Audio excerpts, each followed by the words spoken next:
What's up, everybody? We are back on another episode of Pound for Pound. I am the Nigerian Nightmare, Kamaru Usman. Henry Cejudo, a.k.a. Triple C.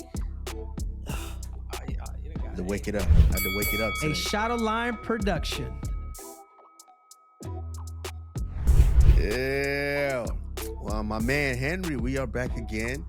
A lot going on. A lot happened this week and a lot going on this weekend. Henry, yeah. I first of all, how was your week? How's your week going? Are you training? You back in the gym? What you doing? No, yeah, back in the gym, dude. You know, I was obviously just waiting for the call from the UFC. Training every day, both on and off the mat with my two little kids. So it's pretty good. Cause what about yourself, man? Yeah, about same. You're waking up early at night. It's you know what's funny? That's an interesting thing that you say because it's when you're just so used to being on a routine, like I've been on a routine for so long, 20 something odd years, to where it's like I have a head clock that I just can't get over. Like I am up 7. If I tried to say, you know what, let me just go and sleep in to 12, impossible. As soon as that sun's up, I'm up ready to do some type of work.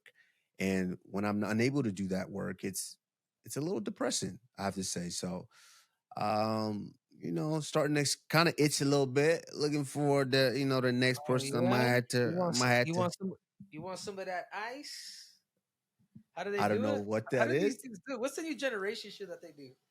It's I here. I have no idea what you're talking about. You mean I got ice in my veins? Is that what you're trying to Yeah, say? yeah. That's what I'm trying to say. Yeah, but that means that I'm bro. That means that I'm the real deal. I'm him. No. I got I ice in get my that, vein. but I didn't know. I Oh, didn't know if it was like this, that they're hitting it like this, or like. oh, Anyways, but whatever, bro. yeah, let's slide off that topic because I think some kids might misinterpret what we're saying here. You know what I mean?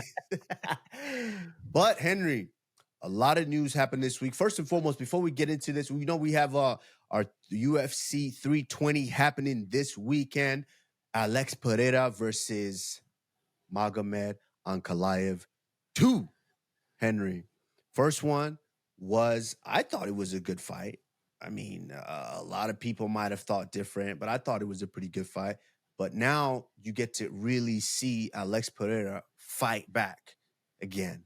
And historically, when he's had the opportunity to do that, he's done something pretty remarkable. So, yeah, I think it's going to be a fantastic one. And of course, you got Cory Sandhagen taking on Merab Dvalishvili. I'm gonna let you say it. For some reason, I keep killing that name, man. What Yeah, you say? you know his last what? name. Come on, because you're gonna make me Say do it. that, dude. You're gonna make me Yeah. do that. I believe it's somehow it's the V, like it turns into a V. Yeah. So Dvalishvili. That. Dvalishvili. Yeah, Dvalishvili. Yeah. I can usually But pronounce speaking everything. about that, before you even get into that, we say the card. I'm gonna say it right now, and then we'll get back to it. I still believe that Cory Sandhagen and Merab Dvalishvili should be the main event. We'll just leave it at that. But let's move on. You going just that's what you think? You're just gonna pull it out and put it on the table and just say I got to. say So leave it there? you can get something to think about, Kamaru. First and You know, foremost. All right. and I would Let's get love it to get before your take on that. Yeah, before we get into the full breakdowns and previews, a lot of news happened this last weekend. Obviously, we saw the main event from Perth, Australia, Olberg taking on Dominic Reyes, and we did say one of these guys needed an emphatic finish, and we did see that from Carlos Olberg. So, Henry, do you think that he has secured the bag for the next title shot? You know what? I think there's one more fight. Even though Dominic Reyes has been on a tear, 3 straight knockouts, I feel like Carlos Ulberg still needs to go down the line at least one more fight. You know, and we got to think about it too. Khalil Roundtree and Yuri Prochazka, they're scrapping too. I mean, that's a big fight. I mean, people are talking about that's the next number 1 contender, but it's going to come down to who performs better. I still feel like at 185 pounds, I still feel like that gap is open. RDR is still there, even though we can keep going back and forth. But the UFC they haven't talked about dates. They haven't talked about that fight. If it's cooking or whatnot. You know what I'm saying? So that Yeah. being said, Oberg needs one more fight. RDR can potentially steal it too. So it goes back to the format. Yeah, I kind of don't understand what you're saying because RDR is a middleweight and Carlos Alberg is a light heavyweight. So I don't really understand what you're saying. Dude. You hit that joint before you came on, huh? I did, bro. I did. I just I had a know little you hit edible. you hit that motherfucker like this. I'm sorry, dude. I'm talking to you know what I'm fucking. You know what I'm trying to say. I'm taking this 2-weight classes, bro, and you're just thinking shit that you're not supposed to be thinking of. Yeah, It's called a trip. It's called a trip. You hit that motherfucker that soon. Yeah, you feel that. I feel you. But no, I disagree. But hear me out. There's a lot of moving parts here. So you disagree on what? I disagree with what you said about not entirely, because here's the moving parts. Jiri Prochazka is fighting this weekend versus Khalil Roundtree. If Magomed Ankalaev is still the champion after this weekend, Khalil Roundtree most likely, depends on if he finishes Jiri Prochazka, most likely will fight for that title. But if Jiri Prochazka wins that title, if Jiri Prochazka wins that fight versus Khalil Roundtree, I think Carlos Alberg gets the fight over him because Jiri Prochazka, I believe Jiri Prochazka now has fought for the title, I believe a total of 4 times. And I think the UFC is just kind of like, we need some new blood here. We need to kind of circulate that because, and this is why, Henry, the UFC, if you are a guy that really moves the needle, that's a different topic. Remember, Henry, you say all the time, it's an entertainment company. If Jiri Prochazka was that guy that moves the needle like Alex Pereira was, then there's a consideration of maybe giving him that shot for the 5th time. But if he's not, it makes it pretty difficult to justify giving him that shot again. And Carlos Alberg, putting him on that pedestal, that might be just what he needs to get over the top and really start to pick up steam as the next guy that could potentially be the star of that division. So, okay. So let me do something over here. Let me play matchmaker, dude. Okay. So what's your take if maybe the winner of this fight fights Olberg fights the winner out of Jiri and that's a possibility. That's a possibility because if winner is hurt, who wants to wait, Kamaru, that long, bro? Like if you're if you're young and you want to be active, bro, like don't waste those years, bro. You know what I'm saying? Like Henry, I agree, but I disagree in the fact of at the top, Henry, everything has a ripple effect, right? At the top, once you are the champion and you win, now in order to really maximize what comes with becoming a UFC champion, Henry, I've got to do this interview. I've got to go do that show. I've got to go do that show. I might be open to new opportunities now to do a show or to do a movie and some of these things that ultimately grow that brand, not only for who you are as an individual, but also for the UFC as well. You can't tell me that the UFC doesn't get bigger when Max Holloway is on a Den of Thieves. You don't tell me that the UFC is not bigger when Rashad Evans and Rampage Jackson are in boss level. You can't tell me that the UFC as a whole, as a company, continues to grow as well as those individuals. So in order for you to really maximize that, it takes time. So you can't just say, oh, I'm going to fight this month, boom. In 2 months, I'm going to fight again, boom. And then in the next 2 months, I'm going to fight again. It doesn't work like that, Henry.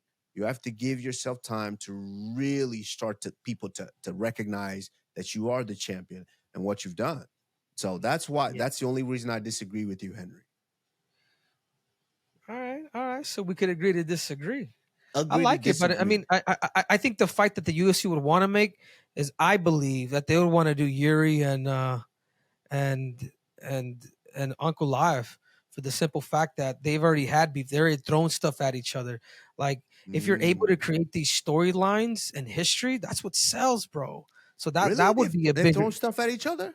Yeah. Yuri, they've called each other stuff on Twitter. They've been on a little Twitter rant for like a minute, dude. So there's been a lot of words being said and interviews, them saying certain things. And Yuri's not that type of fighter, bro. Yuri's like he's like a legit modern day samurai. You know what I'm saying? Getting the Mm. chance when he came out here, and we worked a little bit for a few weeks. Like, that dude is I that know dude he's a he's samurai. different, dude. I seen him. Yeah, during the one fight, he was outside before the fight, just chilling, walking around. So I've seen it and I understand that. But Henry, there's a lot of news that I feel like we need to get to.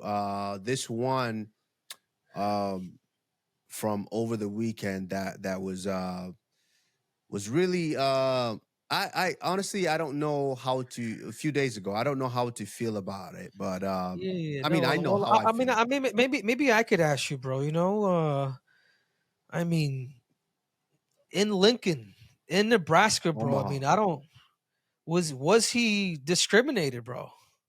You know, Listen, or do listen. do we want to go that deep, Kush? You know what I'm saying? Let's just go. Let's say this. This is the world champion. He's probably one of the most, if not the biggest name in boxing right now. Over Guys, so those who are listening, Kamaru is talking about Terrance Crawford. The Terrence guy that just Crawford. recently just beat Canelo. He's all he promotes and brings up each and every time is Nebraska, Omaha, Nebraska, Lincoln, Nebraska. That's all he promotes. And it's his birthday, the same day that this man is being handed the keys to the city. The same day that the city was shut down for a whole parade for this man. This man is driving home or somewhere. He's pulled over, which is perfectly normal for you to be pulled over by the police. As we're looking, there's a video of him in the car. At no point did this man get belligerent. At no point did he go start yelling back and forth to the cops. There was none of that. Why was this man pulled out of his car and handcuffed? That's what I'm not understanding. Ryan, we can watch the video here. You can play that and we can watch the video. Yeah, this fucking cop did it. I mean, come on, dude. Not knowing not knowing who he is. This cop's trying to become famous, bro. That's fucking crazy. It's impossible. Well, let me not say that. It's damn near impossible to not know who Terrance Crawford is in Nebraska.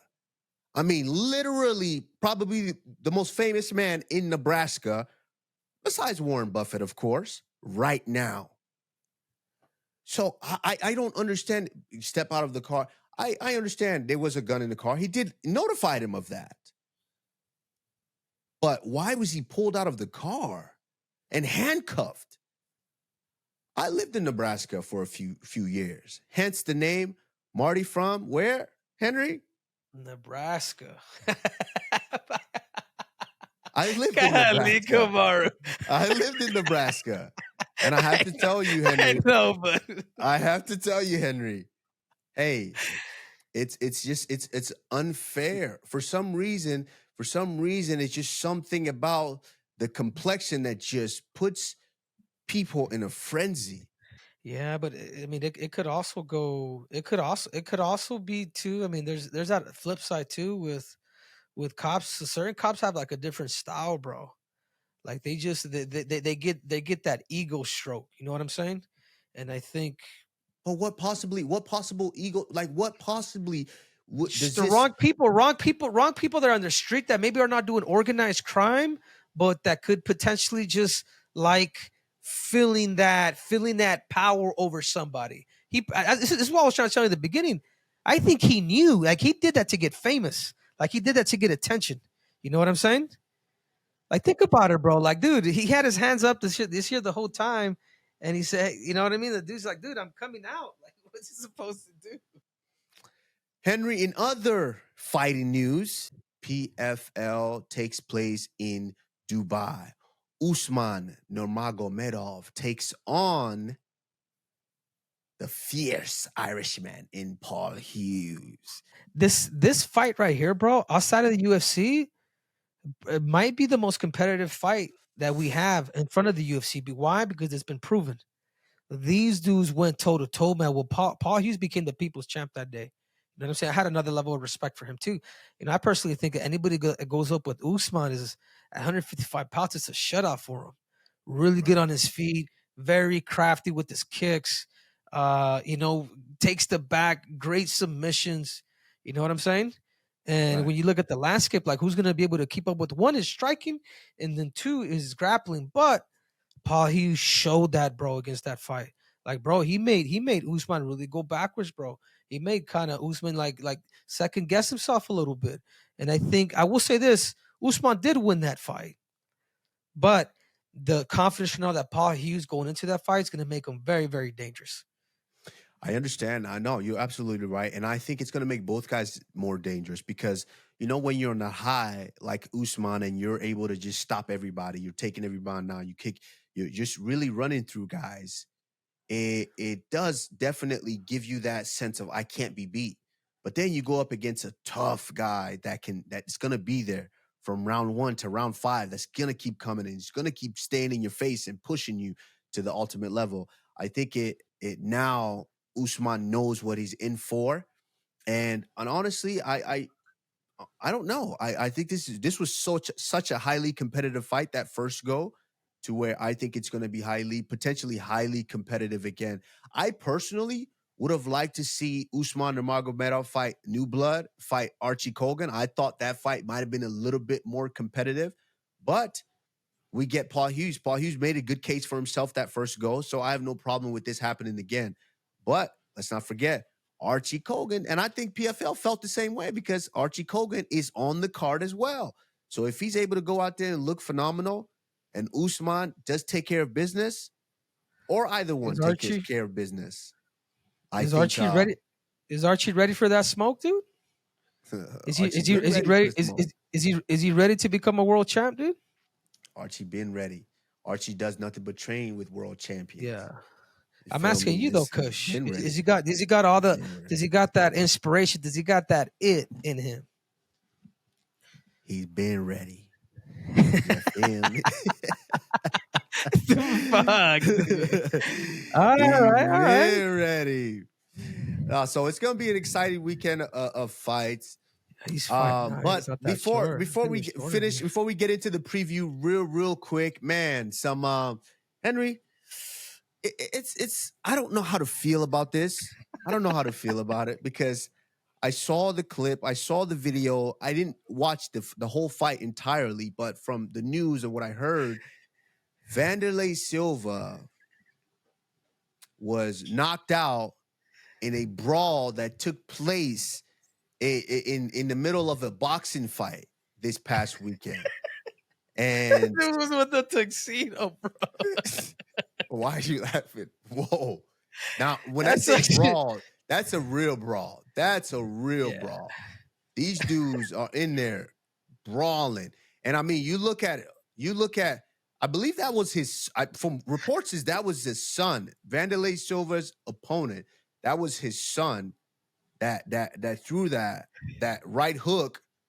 Or was it an right hook? It was just a right hook that just right on the money, right on the eye. And you know he must have boxed, bro. Because look, like the way it went up, like it was a little sloppy, but there was weight behind it. Mm-hmm.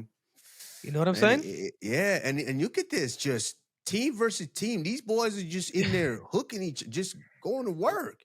And you see Fabricio Verdum came in there for with his boy Wanderlei Silva, and it was just. And Wanderlei was out cold. And look, his head, and this is what worried me with the way his head hit the canvas as well.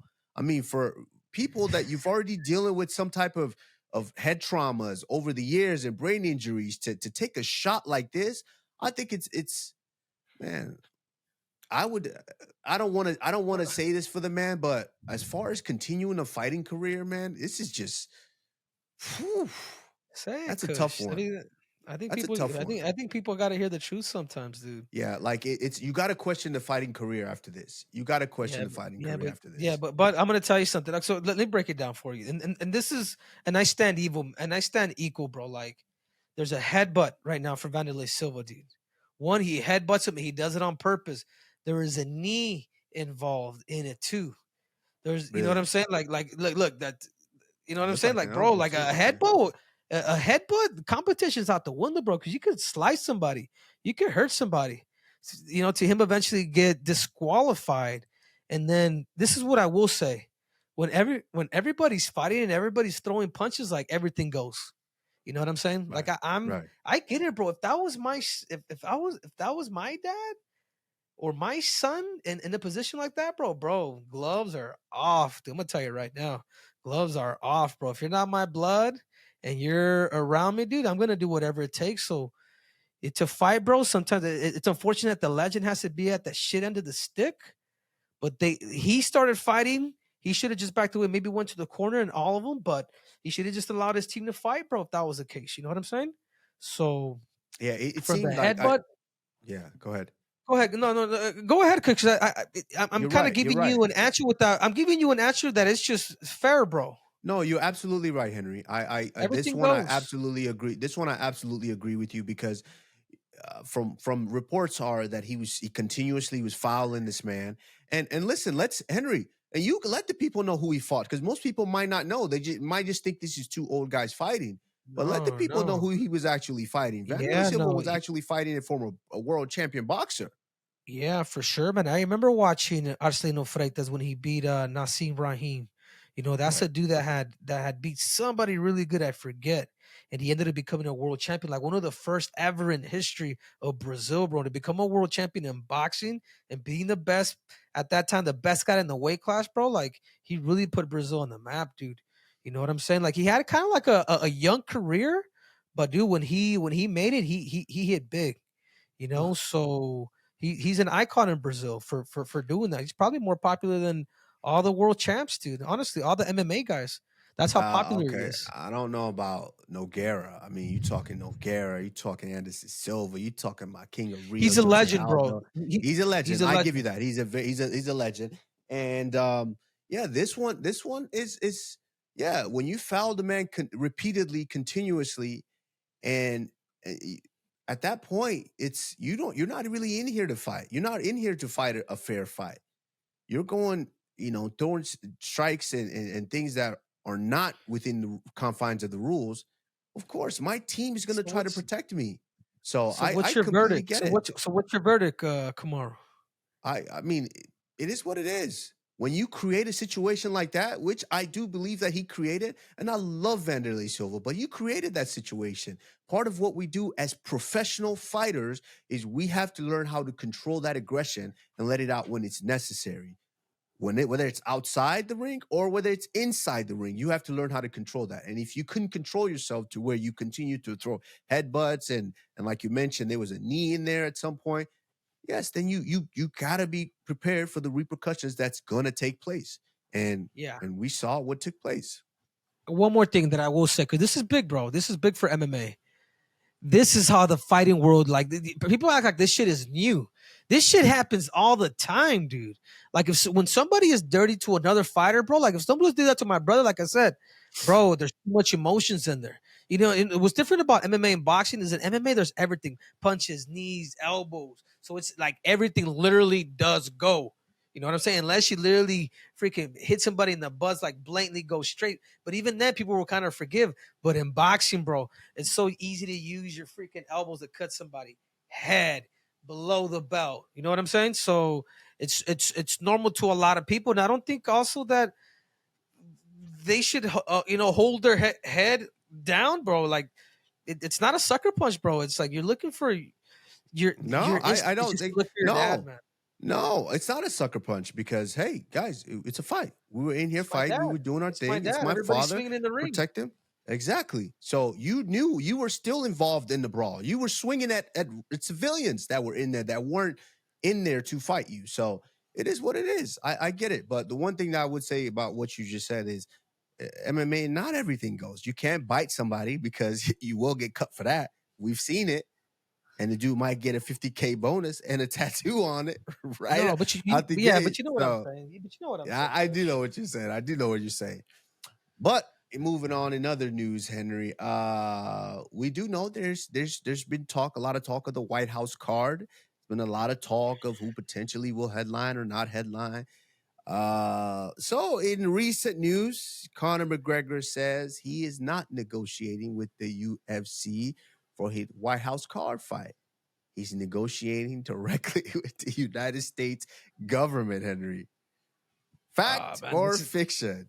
No, this is definitely fiction. There's no way, man. Like, it's like, okay, so that if he goes through the president, it's like, it's almost like we the people are paying him. No, but it's a great move, bro. You know what I'm saying? Like, Conor does a really good job of selling shit. This is one of his best plots, honestly. I mean, it's been good, bro, because he's been like, he'll get on camera and just fucking lie through his teeth, bro. It is fucking, and if people really know what he's doing, like the people like us, like we get it. I know what he's doing. You know what I'm saying? Like there's just no fucking way.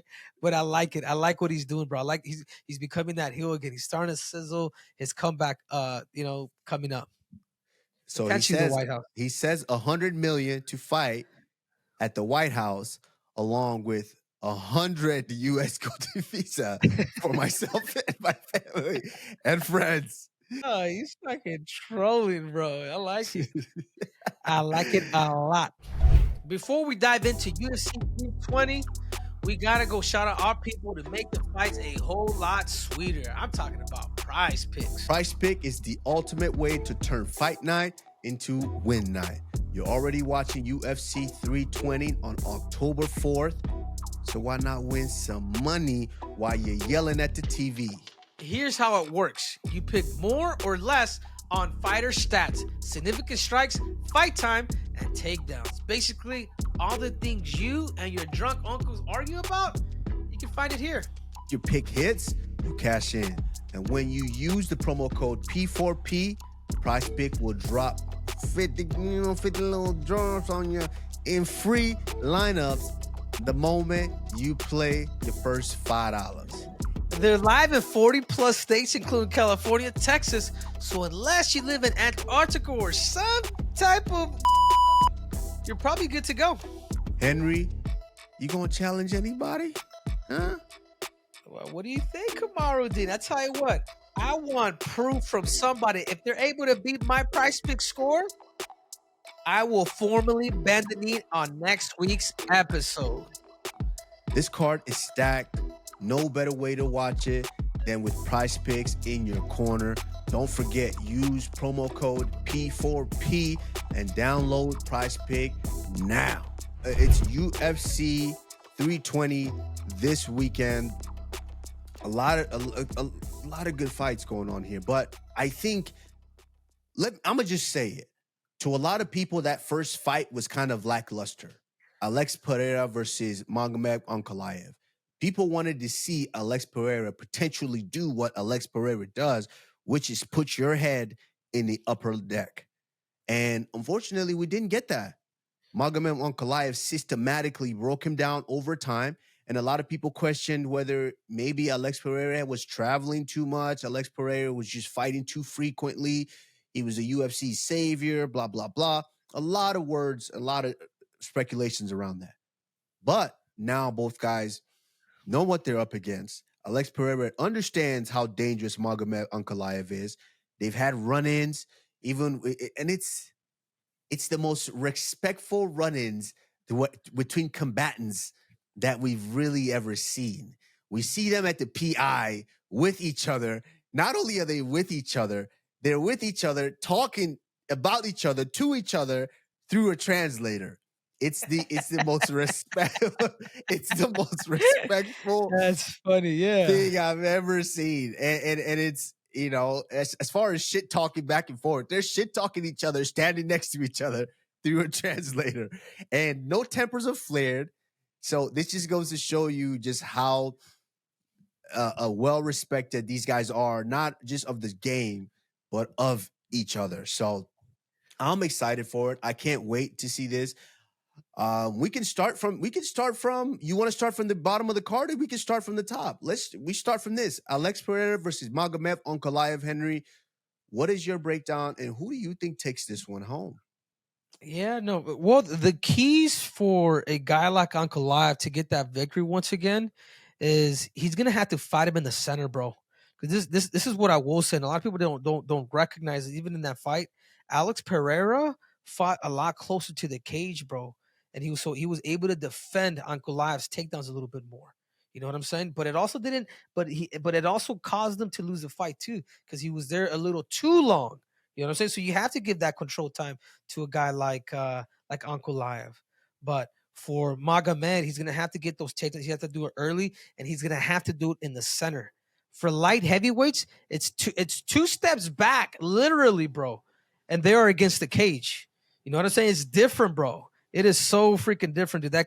The octagon is so big, but when you have it and you're one guy's in the center, the other guy's kind of like on the outside, it only takes two steps for a light heavyweight. So these are the things that Magomed Ankalaev needs to do to secure it. And for Alex Pereira, man, he's Shama. He's gonna have to let go of that lead leg kick, man, because his right is really good. But if he can make his right lead leg if he can make his left as good as his right, if he did that for this camp, it could be a different fight, man. You know what I'm saying? Because Alex Pereira does shoot to both sides, bro. He was able to break down Israel at this Adesanya, where Israel was just switching, and he just had enough. You know what I'm saying? And then obviously he ended up, getting the victory. So these are the keys, in my opinion, or in my prophecy, that I believe needs to happen. Okay, so I didn't really Am I wrong? Am I wrong? You didn't really say anything, whether you're right or wrong. You didn't really say anything to be wrong or right about. I do believe. So who wins? You didn't really give us a prediction here. Well, who wins? Man, it's hard to go up against Unk Time. You know what I'm saying? But I feel like this is a different Pereira, bro. I'm kind of swinging Pereira, but I'm gonna put it with Ankalaev, man. I think Pereira did not do as crazy traveling as we've been seeing him, so he's gonna be home a little bit more. So, but I'm gonna go with Unk Time. You say all that to say I'm gonna go with Ankalaev? Oh my god, this guy. First and foremost, I can be like, but then I said him, but I said that at the beginning. Okay, I see what No, because typically I'm pretty decisive, Kamaru, but with this one, bro, it's different because Pereira hasn't been traveling, bro. That could be a big difference in this fight. You know what I'm saying? Like travel, bro. Like it's not age, bro. It's the lifestyle, dude. And I think that's one thing that he needs to, if he toned down a little bit, he might have more of that recovery time for his body as well. I feel that. I completely understand and I get it. But first of all, I want to tackle a couple of things that you said, Henry. First and foremost, I don't understand why everyone continues to group Ankalaev in the Dagestani wrestler kind of a fighter. He's not. He's not. He's his own type of Dagestani fighter that loves to strike, that loves to pick people apart and get them out of there. That is who Magomed Ankalaev is. He's not the Dagestani wrestler that's going to come in there, level change, show you level changes, take you down and just beat your face down while you're down in there. He's not that guy. We saw him struggle to take Pereira down the first fight. That's not the case. That's not what's going to happen here. He's not. Ankalaev is very, very good and seasoned striker to where this is where he likes to be. This is where he's been for years now. This is where he likes to conserve his energy. This is him because he also understands that by giving these continuous takedown attempts, I'm going to get tired as well. And so I don't think we're going to see that. I think they're both going to stand there and they're both going to go to war.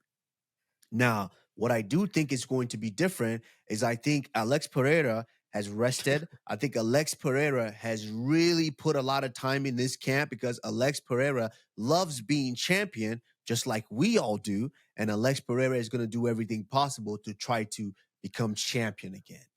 But by him doing that, I do think Alex Pereira is going to give openings. He's got to be more aggressive than he was that first fight. And by him being a lot more aggressive by nature, he's going to leave those openings. And I think Ankalaev is sharp enough striker and sharp enough shooter to where he might be able to land something significant to potentially steal this fight away. So I do think Ankalaev walks away with the belt and still.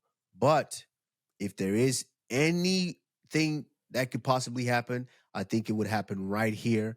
And I think it would happen right now because Alex Pereira did the work to become champion again. But I'm going to go with Ankalaev.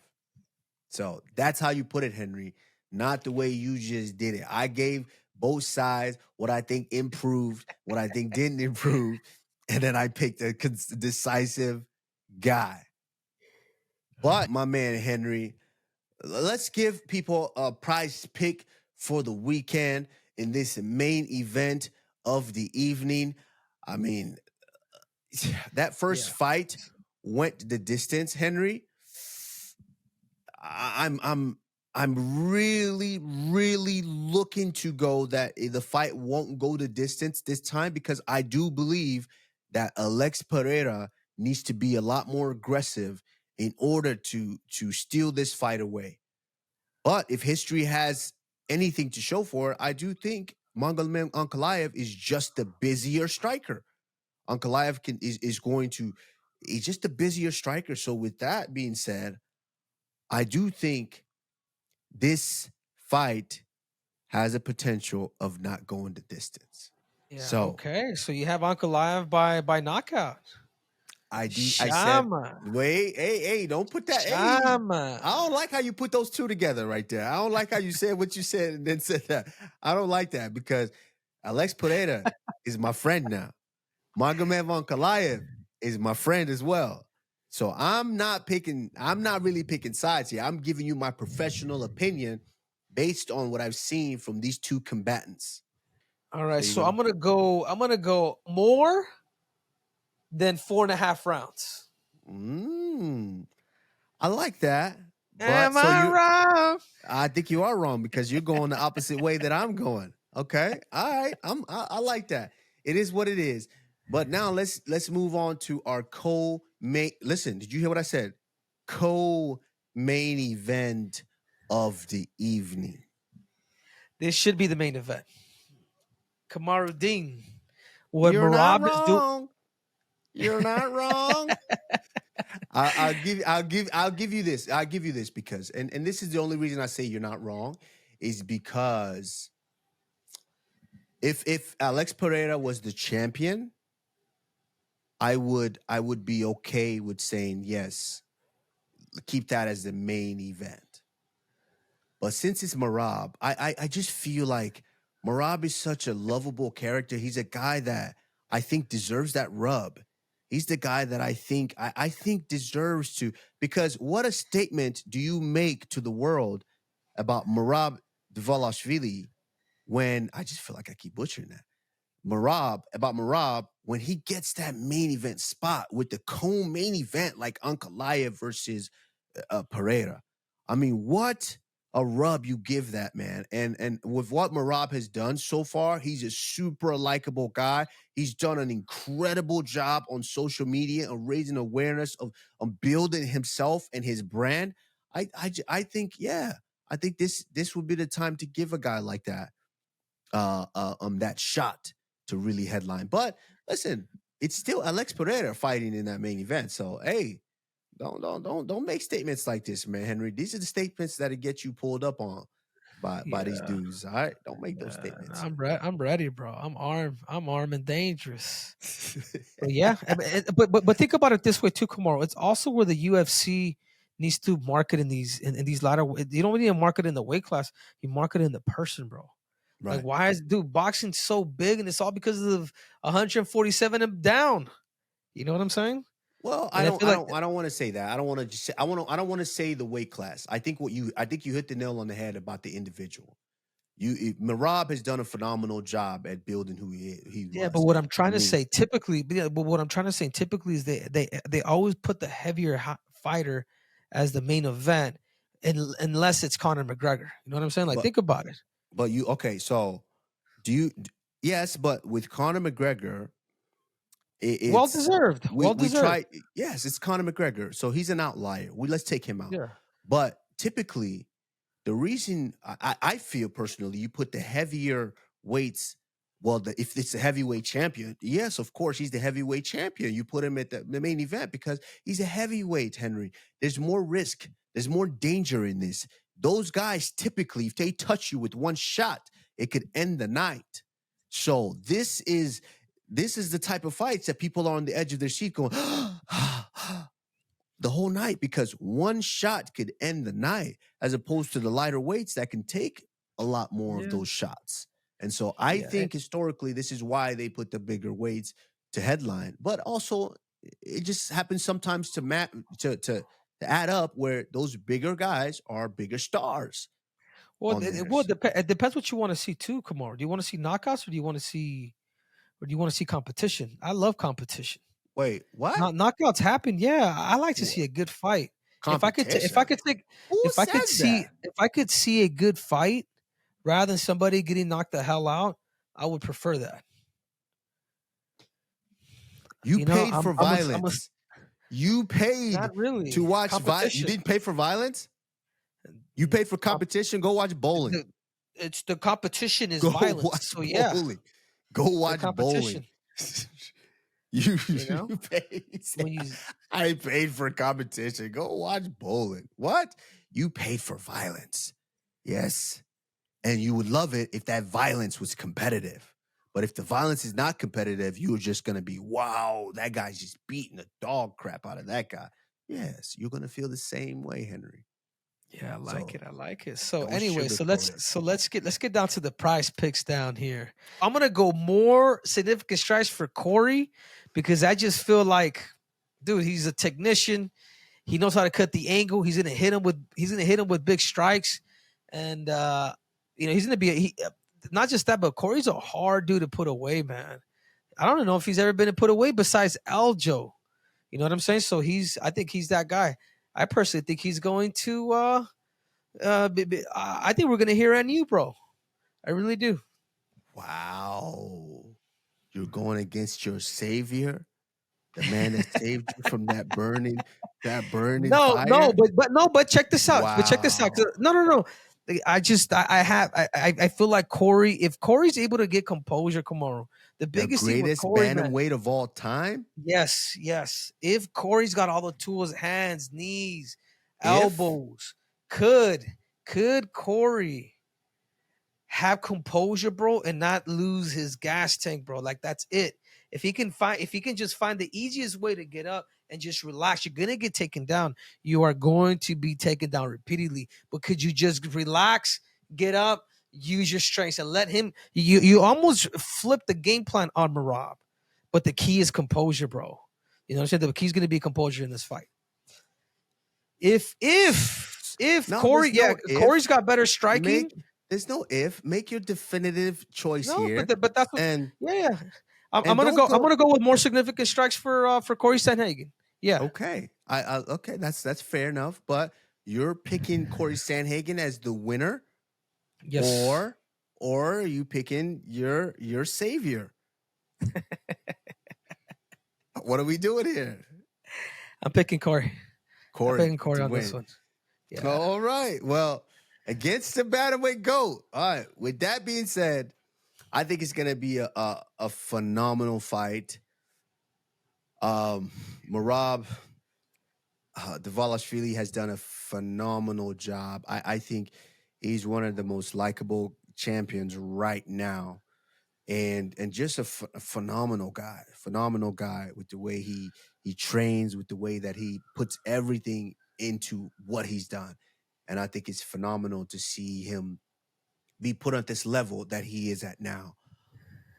Now, as for the fight, Merab has a style of fighting that is just incredibly dangerous because you're stuck inside a cage. This is not a boxing ring where you could lean back and rest on the ring and do all these things. You're stuck in a cage. And when a guy like Merab is continuously coming forward, giving you level change, and striking and then level change, it's almost impossible to keep him off of you. But I think if there's someone in the division that could do that, it is, as much as I love Merab, it is my boy and teammate, Cory Sandhagen. I've said it for a long, long time. This Geek Squad computer programmer is he really doesn't work for the Geek Squad, so don't be calling Geek Squad asking for Cory Sandhagen. He really doesn't work for them. But this man is a technician, a guy that works so super hard, and he's man. I can't say any good things about him, but I will say these picks are confusing here. These picks are confusing because as far as significant strikes, I'm gonna go with less. I'm gonna go with less than 88 for Merab Dvalishvili for significant strikes, because if he is his method of winning here is going to be to get that takedown and land strike and just land strikes. And if that's the case, those aren't necessarily significant strikes. So, and if it's just a stand-up fight, Cory Sandhagen is one of the best sharpshooters I've ever seen. So I'm gonna go with less for significant strikes for Merab Dvalishvili. And for the matchup, this is with my heart here. I'm gonna go with my teammate and my boy, Cory Sandhagen, for the new Coco. So you pretty much copied me. I didn't copy you, bro. I didn't copy you. You went first, so you just stole what I was gonna say. That's what you did. But in the Coco main event of the evening, we've got Jiri Prochazka, the former light heavyweight champion of the world, taking on Khalil Roundtree, the former title challenger. Number 2 versus number 4. This is a phenomenal matchup, Henry. This is an incredible matchup.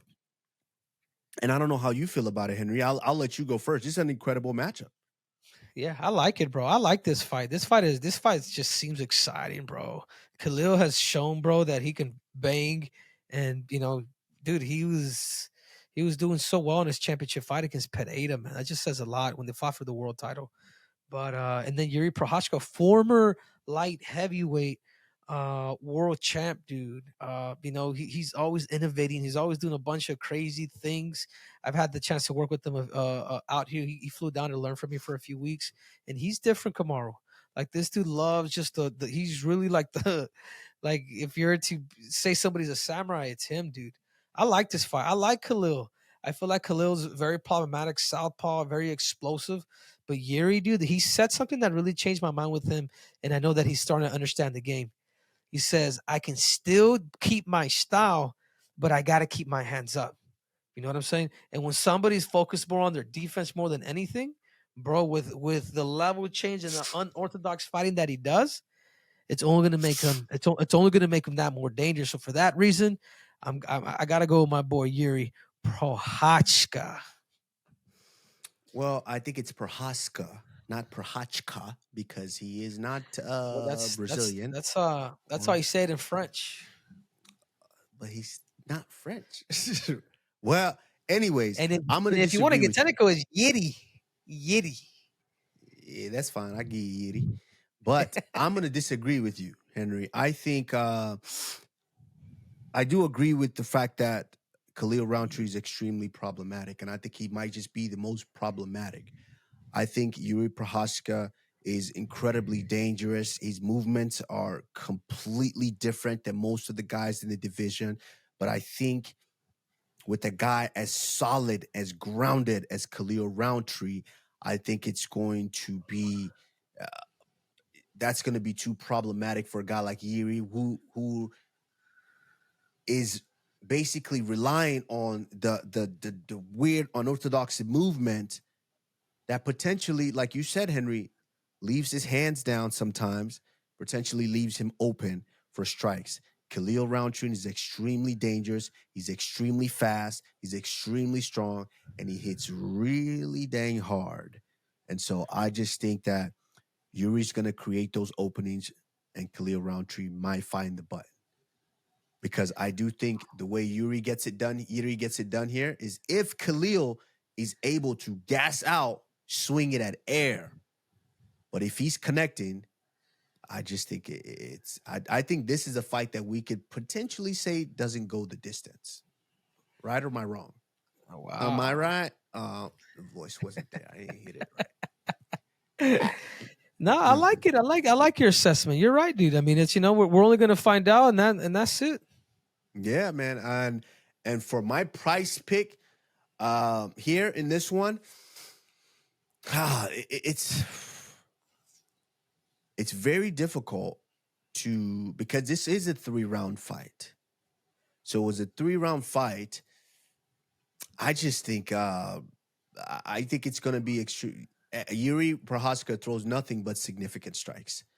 So I do think it's going to be potentially less for Jiri Prochazka with significant strikes here.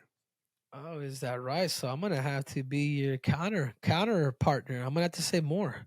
I feel like Jiri is he's gonna throw, bro, until he finishes you, and Khalil also knows that he's in that championship.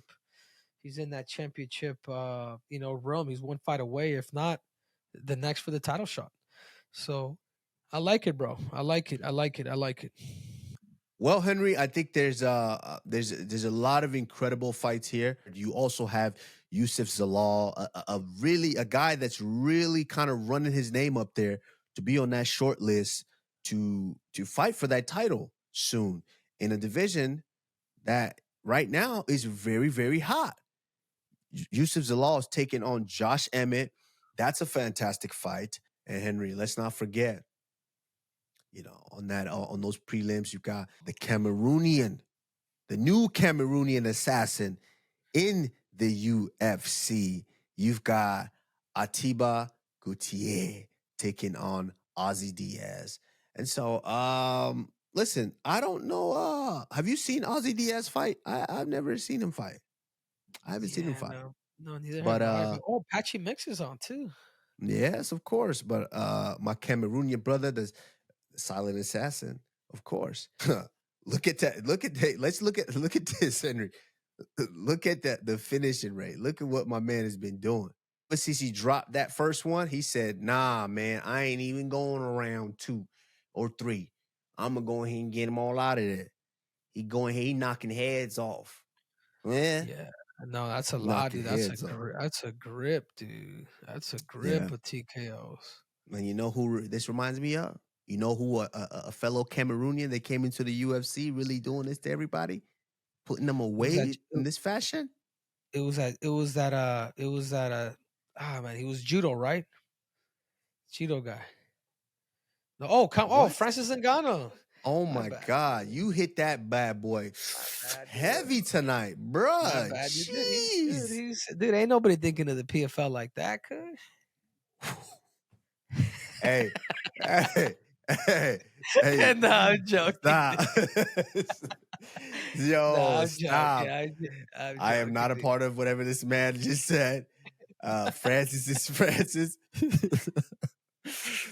Yeah, moving on. Of course, Edmund Shabazian back in the cage, taking on Andre Muniz. It's a good fight. A lot of phenomenal fights on this card, Henry. I can't wait to see it. It's going to be phenomenal. Before we go, Henry, the question from a casual this week, it says, should the UFC trade light heavyweight champion Magomed Ankalaev for Dakota Ditcheva? Okay, we got to get her on the show, Kush. We got to get her on the show. I mean, Dean Thomas, bro. I mean, does Dean Thomas coach her? Because if he don't, Dean Thomas, I know what you're doing.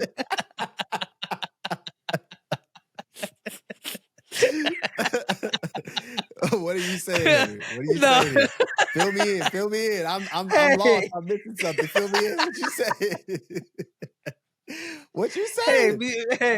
Me and Dean Thomas. Me and Dean Thomas did a comedy show together.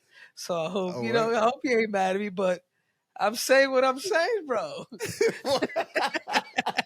What are you saying? Say what you're saying, Henry. Say what you know saying. what I'm saying. I don't like these subliminals, so go ahead and tell me. Say what you're saying, Henry. I don't like this. No, take it how you want to take it, Kush. Take it how you want to take it. Are you? What are you saying? Are you saying ulterior motives, or are you saying? Are you not saying that this is a legit concern? Because D. Thomas says, not only am I doubling down, I'm tripling down. I am still saying that it would be a better trade. Dakota, Ditcheva, a blonde-headed girl next door, a pretty girl that has an 80% knockout rate. She would be the biggest star in the UFC. Dean is definitely Dina White. Dina White spoke. Is that Dina? Is that Dina White? Whoa! Listen, I like that. I like that. I like his Dina White thing, and also he's done you, and he's also done you too, Kamaru. it's Kamaru. That shit's hilarious. Okay. but answer this. Do you think he's on to something here, or what do you think, Henry? What's your No, assessment? I mean, that's crazy that he's saying that, bro. I mean, that's crazy that Dean is saying that, but I get what he's saying. You know what I'm saying? She is, she could really spice up the women's division, bro. If you really think about it, bro, the women's division don't have like a super star like the men's do that are blockbusters. Yeah, come on, let's call a spade, dude. Ronda Rousey is one of the first ever to Gina Carano. You got to get into that phase. It's not just about being champion. Could you bring in the numbers? You know what I'm saying? So how does one I bring think in the numbers? I think the UFC needs to sign her ASAP, bro. I personally think right now she's the best in the world, bro, at 125 pounds. Going to the body, defense. At 125 pounds. So you're saying Dakota Ditcheva will stop Valentina Shevchenko? No, I'm not saying that because they got to fight first. But what I'm saying, like with her talents that she has, she's the best. Yeah, I'm saying that. So she will stop Valentina Shevchenko. Will she? Is that what you're saying? The UFC needs to let her in. We got to see it. That's all I'm saying. But right now, yeah, I do feel like she's the best in the world. I'm not saying she's going to beat Valentina. I think she's the best in the world, but I'm not saying she's going to beat Valentina. Okay, let me put it to you this way, because Valentina does hold the world title. She has the best shot out of all these girls to dethrone her, and she'd probably be more favorite. Okay, so you're saying she would stop Zhang Weili? Man, these are girls that I know. I mean, it's yet to be seen. I mean, we can make predictions, but yeah, this is yet to be seen. I'm saying the girl is good. Everything that Dean Thomas is talking about is true. I don't know why he had to drag in Ankalaev in there, but dude, she's dangerous, bro. I'm just recognizing game, bro. Listen, goes to the body, cracks hard. We recognize game. This girl is extremely talented. She's very, very good. Or is that Dean Thomas game? Or is that Dean Thomas game? I see what you did there, Henry. I see what you did. You like that? You like that, Kush? I like that. I see what you did there. Come on, get out of it. I do think that would be a good addition to the UFC. Whenever should that time arise and present itself, I do think the UFC would be interested in her. But of course, right now she's under contract with the PFL. She's doing phenomenal things there, so we give her props and we let her stay there. But to say that you should trade a champion like Magomed Ankalaev, Dean Thomas, me and you need to wrestle. Next time I see you, we wrestling. All right, Unc to nephew, we gonna wrestle because I don't like what you said that. Don't talk about my boy Ankalaev like that, bro. All right, Henry, we're gonna let him slide until we see him in person that we can run up on him. I'll let you Nah, bite his leg. I'm trying to find out what type of books he reads, bro.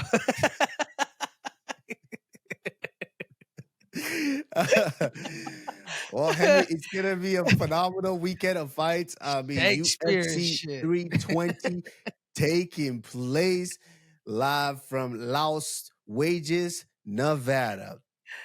Magomed Ankalaev versus Alex Pereira 2, and of course, my boy Cory Sandhagen taking on Merab Dvalishvili.